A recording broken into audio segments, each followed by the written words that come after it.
కాంగ్రెస్ అవినీతికి కాదేది అనర్హం. తాజాగా జీవో 17 తెచ్చి కోడిగుడ్ల కుంభకోణానికి పాల్పడ్డ రేవంత్ సర్కార్ దాదాపు 600 కోట్ల కుంభకోణం ఇదే.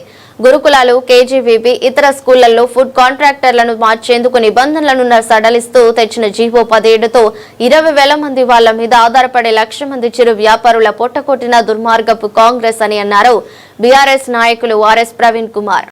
రేవంత్ రెడ్డి గారు ధనవంతులను మరింత ధనవంతులు చేసే స్కామ్ ఒకటి మొదలుపెట్టిండు. అట్లా వందల స్కాములు చేస్తున్నాడు. ఈరోజు తెలంగాణ ప్రజలకు నేను ఈ కోడిగుడ్ల కుంభకోణం గురించి చెప్పాలనుకుంటున్నా. రేవంత్ రెడ్డి చాలా జాగ్రత్తగా ప్లాన్ చేసి తెలంగాణ ప్రజల కళ్ళు కప్పి ఎన్నైతే కుంభకోణాలు చేస్తున్నాడో ఆ కుంభకోణాల్లో పేద బిడ్డల పొట్టగొట్టి కనీసం అంటే 20,000 మంది చిరు వ్యాపారులందరూ కూడా వాళ్ళు రోడ్ల మీద పడి ఏడుస్తూ ఉంటే ఇలా పెద్ద పెద్ద బడా వ్యాపారస్తులు, వాళ్ళ అధికార పార్టీకి చెందిన బడా నాయకులు వాళ్ళకే కాంట్రాక్ట్లు వచ్చేటట్టుగా జీవో నెంబర్ 17 తీసుకొచ్చిండు. దాని గురించి ఈరోజు తెలంగాణ ప్రజలకు వివరించాలని అనుకుంటున్నా.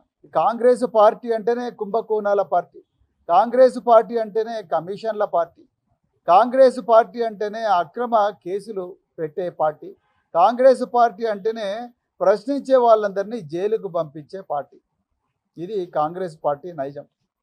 ఇలా తెలంగాణ ప్రభుత్వం రేవంత్ రెడ్డి హయాంలో గురుకుల పాఠశాలల్లో ఇప్పటివే 103 మంది పిల్లలు చనిపోయారు.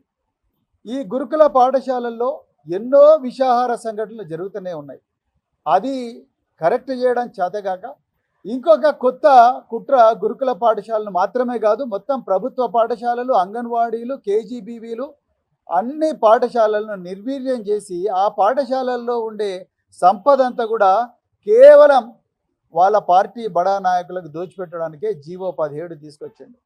నేను కొన్ని ఉదాహరణలు మీకు చెప్తాను. అందులో ప్రధానమైన ఉదాహరణ కోడిగుడ్ల కుంభకోణం. దాదాపుగా 600 కోట్ల కుంభకోణం ఇది. ఒకటి కాదు, రెండు కాదు, 600 కోట్లు జీవో నెంబర్ 17 ద్వారా.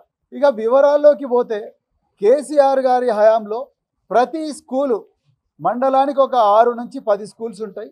ప్రతి స్కూలుకు కూడా కాంట్రాక్ట్లు ఉండేవాళ్ళు. అంటే స్కూలుకు బియ్యము, పప్పులు సివిల్ సప్లైస్ డిపార్ట్మెంట్ రేషన్ షాపుల ద్వారా, గోడౌన్ల ద్వారా సప్లై చేస్తే, నూనె కానీ, పాలు కానీ, కూరగాయలు కానీ, చికెన్ కానీ, మటన్ కానీ, మరి ముఖ్యంగా కోడిగుడ్లు కానీ, అదేవిధంగా మిగతా చక్కెర కానీ, పసుపు కానీ, కారం కానీ, ఇవన్నీ కూడా రకరకాల చిరు కాంట్రాక్ట్లు సప్లై చేసేవాళ్ళు. అంటే ఒక స్కూలుకు ఆధారంగా కనీసం అంటే 10 మంది చిరు కాంట్రాక్టర్లు బతికేవాళ్ళు.